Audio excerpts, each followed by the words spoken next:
Hello നമസ്കാരം, എൻ്റെ പേര് രോഹിത്. ജനിച്ചത് വളർന്നത് കുറച്ചധികം വണ്ണം വെച്ചത് എല്ലാം മലപ്പുറത്ത് നിന്നാണ്.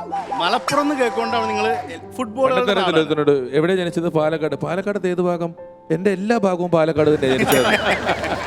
എൻ്റെ ശരിക്കുള്ള പേര്, ഫുൾ പേര് രോഹിത് ബോസ് എന്നാണ്. അപ്പോൾ ഈ രോഹിത് ബോസ് എന്ന് കേൾക്കുമ്പോൾ ചിലരെങ്കിലും സുഭാഷ് ചന്ദ്രബോസിൻ്റെ അല്ലല്ല, പണ്ട് 6ാം ക്ലാസ്സിൽ സുഭാഷ് ചന്ദ്രബോസിനെ സുബ്ബു എന്ന് വിളിച്ചതിന് ടീച്ചർ ചന്തിക്കിട്ടടിച്ച ആ ഒരു ബന്ധം അല്ലാതെ വേറെ ഒരു ബന്ധമില്ല. ഈ സുഭാഷ് ചന്ദ്രബോസ് അവരുടെയൊക്കെ പേര് 3 ആണല്ലോ. ഞങ്ങളുടെ ഒരു പ്രോഗ്രാം ഒരിക്കൽ ഒരാൾ ബുക്ക് ചെയ്തു. ഞങ്ങൾ 4 പേര് പരിപാടിക്ക് പോയി. 4 ആർട്ടിസ്റ്റുകൾ: മനോജ് ഗിന്നസ്, സാജൻ പള്ളുരുത്തി, രമേഷ് പിഷാരടി, പ്രചോദ് കലാഭവൻ. ഇയാളത് പറഞ്ഞ് എട്ടാക്കി. അവിടുത്തെ അനൗൺസർ നാഗർകോവിൽ ഭാഗത്ത് പരിപാടിക്കുക: 8 മണിക്ക് മിമിക്സ് പരേഡ്, രമേഷും പിഷാരടിയും സാജനും പള്ളുരുത്തിയും പ്രചോദും കലാഭവനും മനോജും ഗിന്നസും. ആൾക്കാർ എന്നിട്ട് ചോദിക്കുക ബാക്കിയുള്ള 4 പേര് എവിടെയെന്ന് ഞങ്ങളോട്. നമുക്ക് ആകെ പ്രൊഫൈലുള്ളത് മലയാളികളുടെ 2 പ്രൊഫൈലാണ്. ഒന്ന് ഫേസ്ബുക്കും ഒന്ന് വാട്സപ്പും. ഡയാനയ്ക്ക് ഫേസ്ബുക്ക് ഉണ്ടോ? വാട്സപ്പ് ഫേസ്ബുക്ക് ഉണ്ടോന്ന്? ഇവർക്കൊക്കെ ഫേസ്ബുക്കിൽ നിന്ന് പെൻഷനും അലവൻസും ഒക്കെ ഉണ്ട്. അത്ര ഉപയോഗിക്കുന്നവരതല്ല. പെട്ടെന്ന് ഞാൻ വാട്സപ്പ് ഉണ്ടോ ചോദിച്ചപ്പോൾ പെട്ടെന്നൊരു വലിയ നമ്പർ ചോദിച്ചതല്ല, ഒരു കാര്യം പറയാൻ വേണ്ടി വാട്സപ്പിലേക്ക് വന്ന. ഫേസ്ബുക്കും വാട്സപ്പിൻ്റെ ഒക്കെ ഒരു CEO ഉണ്ട്, മാർക്ക് സുക്കർബർഗ്. നമ്മളെ കേരളക്കാരുടെ സുക്കറണ്ണൻ. പുള്ളിക്കാരൻ ഈ അടുത്തായിട്ട് ഒരു അപ്ഡേഷൻ കൊടുത്തു. എന്താണ്? ഡിലീറ്റ് ഫോർ എവരി വൺ എന്ന് പറഞ്ഞിട്ടുള്ള മെസ്സേജ് ഡിലീറ്റ് ചെയ്യണം. ഒരു സംഭവം എന്താണെന്ന് വെച്ച് കഴിഞ്ഞാൽ, നമ്മൾ അയച്ചൊരു മെസ്സേജ് അയാൾ കാണുന്നതിന് മുന്നേ തന്നെ നമുക്ക് ഡിലീറ്റ് ചെയ്ത് കളയാം. ഇതാണ് സംഭവം. അപ്പോൾ അത് പറഞ്ഞപ്പോൾ ഈ അടുത്ത് എൻ്റെ ഫ്രണ്ടിനൊരു സംഭവം ഉണ്ടായത് ഓർമ്മ വന്നു. അവൻ അവളുടെ ഗേൾ ഫ്രണ്ടിന് ഒരു മെസ്സേജ് അയച്ചു, ചക്കരേ എന്നുള്ളത്. പക്ഷെ അത് എത്തിയത് ചരക്കേ. വേറെ എന്തെങ്കിലും വേണോ? അപ്പോൾ അവൻ വേഗം പോയിട്ട് അത് ഡിലീറ്റ് ഫോർ എവരി വൺ എന്ന് അടിച്ചിട്ട് വേഗം പോയിട്ട് അതിൽ 2ാമത് മെസ്സേജ് അയച്ചു, സോറി മുത്തേ, സ്പെല്ലിംഗ് മിസ്റ്റേക്കാണെന്ന് പറഞ്ഞു. ഈ പെണ്ണ് സോറി മുത്തും കണ്ടില്ല, സ്പെല്ലിംഗ് മിസ്റ്റേക്കും കണ്ടില്ല. കണ്ടത് ഇവൻ എന്തോ ഡിലീറ്റ് ചെയ്തതാണ്. ഇവള് ചെന്ന് ചോദിച്ചു, എന്താ നീ ഡിലീറ്റ് ചെയ്തതെന്ന്. അപ്പം പറഞ്ഞു, ഞാൻ ഒന്നും ഡിലീറ്റ് ചെയ്തിട്ടില്ല, ഡിലീറ്റ് ചെയ്ത സംഭവം ഒരു സ്പെല്ലിംഗ് മിസ്റ്റേക്കാണ്, അതാണ്, വേറെ ഒന്നും അല്ലായിരുന്നു. അപ്പോൾ ഇവള് വിടുമോ? ഇവള് 2ാമതും പിന്നെയും ചോദിക്കും. അപ്പോൾ ഒന്നുമില്ല, അത് സ്പെല്ലിംഗ് മിസ്റ്റേക്കാണെന്ന് പറഞ്ഞു. അപ്പോൾ ഇവള് 2ാമത് ഇവളുടെ ടോണൊക്കെ ഒന്ന് മാറി. ഒരുമാതിരി നാഗവല്ലി മലപ്പുറത്തിലെ മൈമുനാൻ്റെ മേത്ത് കയറി മതി, അതെന്താ എന്നോട് പറഞ്ഞിട്ട് പോയാൽ മതി എന്നുമായി. ഇവന് നകുലിനെക്കാട്ടിലും കഷ്ടത്തിലെ അവസ്ഥയിലായിരുന്നു ഇവൻ നിൽക്കുന്നത്. ഇവൻ ശരിക്ക് സംഭവം പറഞ്ഞു. ഇവൻ പറഞ്ഞതിന് ശേഷം ഇത്ര ഉണ്ടായിരുന്നുള്ളൂ, കുഴപ്പമുണ്ടായിരുന്നില്ല എന്ന് പറഞ്ഞതിന് തൊട്ട് പിന്നെ ആയിട്ടാണ് സംഭവം സ്റ്റാർട്ട് ചെയ്തത്. അതല്ല നീ പറഞ്ഞത്, നീ വേറെന്തോ എന്നെ മറച്ചു വെക്കാനാണെന്ന് പറഞ്ഞിട്ട് ബഹളത്തോട് ബഹളം, ബ്ലോക്ക്. അപ്പോൾ അവൻ എന്നോട് പറഞ്ഞ ഒരു ഉപദേശം, നീ ഡിലീറ്റ് ഫോർ എവരി വൺ എന്നുള്ളത് ചെയ്തോ, പക്ഷെ ചെയ്യണതിൻ്റെ മുന്നേ സ്ക്രീൻഷോട്ട് അടിക്കണത് നിന്റെ ആരോഗ്യത്തിന് നല്ലതാവും. കാരണം ഇവരൊന്നും നമ്മൾ പറയണതൊന്നും വിശ്വസിക്കില്ല.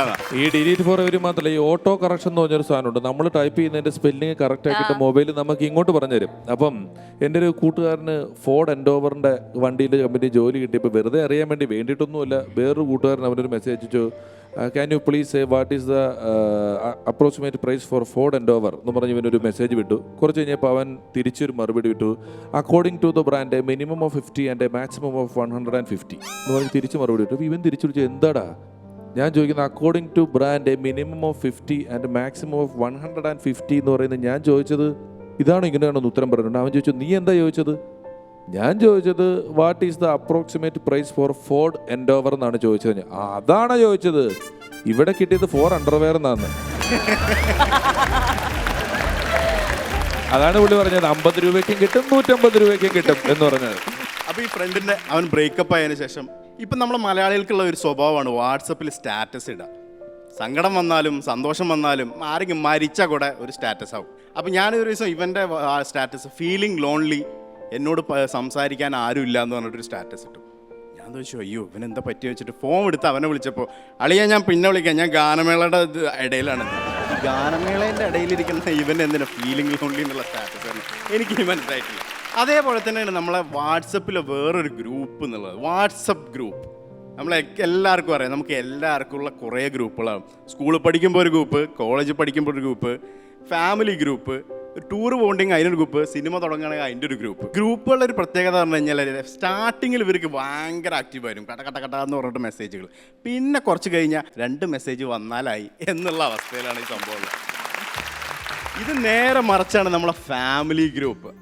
ഫാമിലി ഗ്രൂപ്പ് എന്ന് പറഞ്ഞപ്പോൾ കുറച്ച് ആൾക്കാർ ബാക്കിൽ നിന്ന് ഒരു വലിയ സംഭവം മനസ്സിലായി. നിങ്ങൾ അതേപോലെ തന്നെയാണ് ഫാമിലി ഗ്രൂപ്പിൻ്റെ എൻ്റെയും പ്രശ്നം. ഞാനും എക്സിറ്റ് ആയിട്ടുള്ളതാണ്. നിങ്ങൾ പലരും സാജോട്ടനെ കണ്ടറിയാം, ഫാമിലി ഗ്രൂപ്പിലൊക്കെ ഫുൾ ആക്റ്റീവായിട്ട് കോമഡിയൊക്കെ അടിച്ചിരിക്കുന്ന ആളെ പോലെ ഉണ്ട് അല്ലേ. അപ്പം ഫാമിലി ഗ്രൂപ്പിൻ്റെ ഒരു പ്രത്യേകത എന്താണെന്ന് വെച്ച് കഴിഞ്ഞാൽ രാവിലെ ഒരു 6:30 തുടങ്ങും ഗുഡ് മോർണിംഗിൻ്റെ ബഹളം. ഗുഡ് മോർണിംഗ് വിത്ത് ഫ്ലവർ, ഗുഡ് മോർണിംഗ് വിത്ത് ഒരു പ്രാവ്. എനിക്ക് ഇനി മനസ്സിലായില്ല പ്രാവും ഗുഡ് മോർണിംഗ് തമ്മിൽ എന്താണ് ഇത്ര കോമ്പിനേഷൻ എന്നുള്ളത്. അല്ല, വാട്സാപ്പിന്റെ കാര്യം പറഞ്ഞല്ലോ. വാട്സാപ്പിലെ 2 സ്റ്റിക്കർ താരങ്ങളാണ് ദേ ഇരിക്കുന്നത്, രമേശ് ഏട്ടനും ഷാജുൻ ചേട്ടനും. എന്താ മനസ്സിലായോ? രമേശ് ഏട്ടന്റെ ഇതാണ് എന്റെ ഗുഡ് മോർണിംഗ്. ഞാനിത് എന്നും രാവിലെ എല്ലാവരും അയക്കുന്നുണ്ട്, അറിഞ്ഞിരുന്നില്ല ഉണ്ണി, അറിഞ്ഞിരുന്നില്ല. ഉണ്ട്, അങ്ങനെയുണ്ട്. പിന്നെ ഷാജുൻ ചേട്ടൻ എന്താണെന്നറിയോ? വെള്ളിമൂങ്ങയില്. അതുകൊണ്ട് നീ എന്ത് തേങ്ങയാടാ ഈ പറയുന്നത്? ശരിക്കും ഭയങ്കര പോപ്പുലർ ആണ് അല്ലേ? പക്ഷെ അവനോട് ആ സ്റ്റിക്കറിന്റെ കാര്യം പറയണ്ട. അവനോട് നിന്ന് സ്റ്റാൻഡപ്പ് കോമഡി പറയുമ്പോ ഷാജുൻ ചേട്ടന്റെ പുക ഇവിടെ നോക്കിട്ട് നീ എന്ത് തേങ്ങയാടാ. വാട്സപ്പിൽ അതേമാതിരി തന്നെയാണ് ഗുഡ് മോർണിംഗ് വരുന്നത്. ഈ ഗുഡ് മോർണിംഗ് വരുന്ന സ്റ്റൈലാണ് good morning, good morning, good morning, good morning, good afternoon.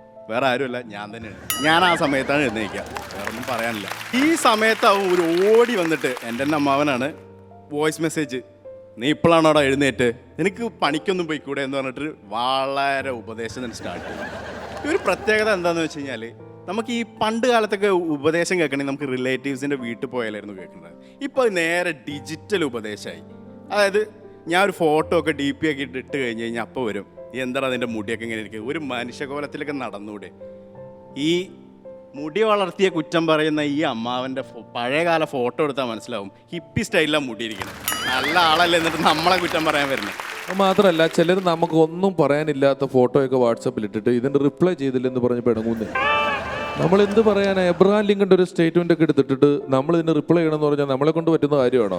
WhatsApp ഗ്രൂപ്പുകളിൽ നിന്ന് പരമാവധി രക്ഷപ്പെട്ട് നിൽക്കുന്നത് എല്ലാവരുടെയും ജീവനും സ്വത്തിനും വളരെ വിലപ്പെട്ടതായിരിക്കും എന്നാണ് ഈ സമയത്ത് പറയാനുള്ളത്. ഇതുപോലെ തന്നെയാണ് എൻ്റെ ഒരു ആൻറ്റി ഉണ്ട്. രാവിലെ കുളിച്ചൊരുങ്ങി അമ്പലത്തിലൊക്കെ പോയിട്ട് പ്രസാദത്തിൻ്റെ ഫോട്ടോ, ചന്ദനത്തിൻ്റെ ഫോട്ടോ എടുത്തിട്ട് ഗ്രൂപ്പിലിടും. ഇത് തൊട്ട് ഞെക്കി തൊടാൻ പറ്റില്ല എന്ന് എല്ലാവർക്കും അറിയാം. പിന്നെ ഇത് എന്തിനാണ് ഈ പ്രസനം എന്നുള്ളത് എനിക്കിനി മനസ്സിലായിട്ടില്ല. തൃപ്പൂണിത്തുറ അമ്പലത്തിന്റെ ഫ്രണ്ടിൽ ഉത്സവം നടക്കുമ്പോൾ ഒരു ചേച്ചി വാഴയിലും പിടിച്ചോണ്ടിരുന്നപ്പോൾ വേറൊരു ചേച്ചി വന്ന് ഇങ്ങനെ നെറ്റി തൊട്ട് നോക്കിയപ്പോൾ ഇവർ മുളക് ബജ്ജി മേടിച്ചോണ്ട് വരുമോ വാഴയില, അതിന്റെ ചട്നിയാണ് നല്ല ചന്ദന തൊട്ട് മുളക് ബജ്ജിയുടെ ചട്നി അരിച്ചിരി തൊട്ടിട്ട് പറഞ്ഞ ആ വഴി അങ്ങോട്ട് പോയി. പിന്നെ വേറെ കുറേ അമ്മായിമാരുണ്ട്. നമ്മളെ തൊട്ടടുത്തുള്ള കല്യാണത്തിന് ഏത് സാരി എടുക്കണം എന്നറിയാത്തതുകൊണ്ട് ഒരു 2, 3, 4, 5, 6 സാരിയുടെ ഫോട്ടോ കട്ടകട്ടകട്ടയെന്നാണ് അയച്ചു കൊടുത്തിട്ട് നാത്തുമാരോട് പറയാം ഇതിൽ ഏതെങ്കിലും ഒന്ന് സെലക്ട് ചെയ്യാൻ. എന്നിട്ട് ഈ നാത്തുമാരെ സെലക്ട് ചെയ്ത ഒന്നും ആയിരിക്കില്ല ഈ ആൻറ്റി എടുത്തിട്ട് ഇട്ടുകൊണ്ട് പോകണത്. എന്നിട്ട് എന്തിനാ അത് അയക്കണത്? തെങ്ങിന്റെ മണ്ടയ്ക്ക് കയറിയിട്ട് താഴെ എന്ന പുള്ളിക്ക് തേങ്ങ മൂത്തോ നോക്കാൻ മെസ്സേജ് അയച്ചു വെച്ചിരിക്കുന്ന ഒരു പുള്ളി മലയാളി. എടാ അത് മൂത്തതാണോടാ ആദ്യം വെച്ചപ്പോൾ തേങ്ങയുടെ ക്ലോസപ്പ് എടുത്ത് താഴത്തേക്ക് വെച്ച് മൂത്ത് പറിച്ചോ എന്ന് പറഞ്ഞ് ഇവിടെ നേരെ അപ്പം തന്നെ അയച്ചു കൊടുക്കും. അത്ര ചെയ്യുന്നുണ്ട്. പിന്നെ വേറൊരു അമ്മാവനുണ്ട്, എൻ്റെ തന്നെ ആളുടെ ഭയങ്കര ഗൗരവമുള്ള ഒരു അമ്മാവനാണ്. പേര് കേട്ട ഗൗരവം ഉണ്ടാവില്ല, ശങ്കുണ്ണി മാമൻ. മൂപ്പരുടെ കാര്യം എന്താണെന്ന് വെച്ചാൽ മൂപ്പര് സെൻഡ് ചെയ്യുന്നതൊക്കെ ഫേക്ക് ന്യൂസുകളായിരിക്കും. ഈ അടുത്ത് നമ്മളൊരു ഫേക്ക് ന്യൂസ് കേട്ടതാണ്, ഒരു പാക്കറ്റ് ജ്യൂസുകൾ ഒന്നും കുടിക്കരുത്, അതിൽ നമ്മളെ HIV ബാധിച്ച ഒരാളുടെ രക്തം കലർന്നിട്ടുണ്ടെന്ന്. സംഭവം സത്യാവസ്ഥ എന്താണെന്ന് വെച്ചാൽ പുള്ളിക്കാരൻ്റെ ഫ്രണ്ട് ഈ ജ്യൂസ് ഫാക്ടറിയിലാണ് വർക്ക് ചെയ്യുന്നത്. ഈ ജ്യൂസ് ഫാക്ടറിയിലെ മാങ്ങ പിഴിയണ സമയത്ത് അണ്ടി അതിൽ പോയി എന്ന് പറഞ്ഞിട്ട് ആളെ പിരിച്ചു. ഈ കാരണം കൊണ്ടാണ് അയാൾ ഇങ്ങനെ ഒരു ഫേക്ക് ന്യൂസ് ഇറക്കിയിട്ട് ഇത് ആരും കുടിക്കരുതെന്ന് പറഞ്ഞത്. തനിക്കും കിട്ടിയില്ല, എന്നാൽ ആ കമ്പനി വളരണ്ട എന്ന് പറഞ്ഞിട്ടുള്ള അതുകൊണ്ടാണ് ഇറക്കിയത്. അതല്ലാതെ തന്നെ എൻ്റെ കസിനുണ്ടായ ഒരു സംഭവമാണിത്. മൂപ്പര് ചെറിയ ചെറുപ്പത്തിൽ ഒന്ന് വീട് വിട്ടൊന്ന് പോയതാണ്. അപ്പോൾ ഈ അമ്മാവൻ ഇവൻ്റെ ഫോട്ടോ എടുത്തിട്ട് ആണ്ട് വിളിച്ചു, കാണുവാനില്ല ഈ കുട്ടീനെ കണ്ടിട്ടുന്നവർ ഈ അഡ്രസ്സിൽ അയക്കുക എന്ന് പറഞ്ഞിട്ട് അയച്ചു. ഇതങ്ങോട്ട് സ്പ്രെഡായി എല്ലായിടത്തും. എനിക്ക് തോന്നുന്നു എല്ലാവർക്കും കിട്ടിയിട്ടുണ്ടാവും ഈ സംഭവം. ഇപ്പോൾ ഈ ചെക്കൻ 2ാമത്തെ ദിവസം ഇവൻ കസിൻ തിരിച്ചു വന്നു. പക്ഷേ ഈ ന്യൂസ് എപ്പോഴും ഇങ്ങനെ റൊട്ടേഷൻ ആയതുകൊണ്ട് ഇവൻ ഇപ്പോൾ സ്കൂളിൽ പോയാലും അവിടുന്ന് പിടിച്ചിട്ട് അവനെ കൊണ്ടുപോയി വീട്ടിലാക്കാം, അമ്പലത്തിൽ പോയി കഴിഞ്ഞാൽ അവനെ പിടിച്ച് വീട്ടിലാക്കാം. അതുകൊണ്ട് അവൻ ഇപ്പോൾ താമസിക്കുന്നത് ദുബായിലാണ്. അവിടെ ഇപ്പോൾ അറബി ആയതുകൊണ്ട് വലിയ കുഴപ്പമില്ല. ഇനി അറബിയിൽ ട്രാൻസ്ലേറ്റ് ചെയ്ത് വരുമ്പോൾ അവൻ ചിലപ്പോൾ തിരിച്ചിങ്ങോട്ട് തന്നെ വരും തോന്നുന്നു. അങ്ങനെ കുറേ ആൾക്കാർ. പിന്നെ നമ്മുടെ വേറൊരു അമ്മാവുണ്ട്. പുള്ളിക്കാരൻ്റെ പരിപാടി എന്താണെന്ന് വെച്ച് കഴിഞ്ഞാൽ, ഞാനൊരു സംശയം ചോദിച്ചു, ഈ മറ്റേ അമ്മാവന്റെ പേര് തന്നെ ഈ കഥ വെച്ചാൽ എന്നാ കുഴപ്പം? വേറെ അമ്മാവന്റെ പേര് എന്തിനാ പറയുന്നത്? പുള്ളിക്ക് ഓരോ കഥയ്ക്ക് ഓരോ അമ്മാവൻ, 9 അമ്മാവൻ കഴിഞ്ഞിപ്പം. അത് എനിക്ക് മൊത്തത്തിലൊരു 11 അമ്മാവന്മാരുണ്ട്. ആഹാ. അപ്പൊ ഓരോ അമ്മാവന്മാരെയും 11 കഥയുണ്ട് നിന്റെ കയ്യില്, അതാണ് 11 അമ്മാവൻ. അപ്പൊ ഈ അമ്മാവന്റെ പ്രത്യേകത എന്താണെന്ന് വെച്ച് കഴിഞ്ഞാല് അമ്മാവൻ ഭയങ്കര കോമഡി, ഒരു ഫണ്ണി അമ്മാവനാണ്. പിഷാരി ചേട്ടൻ്റെ ഒക്കെ പോലെ നല്ല കോമഡിയൊക്കെ അടിക്കും. നല്ലത് എന്നില്ല, ചിലപ്പോൾ ചളിയും അടിക്കാറുണ്ട്. അപ്പോൾ മൂപ്പര് ഈ അടുത്ത് അപ്പൊ ഇത് പാരമ്പര്യമാണ്.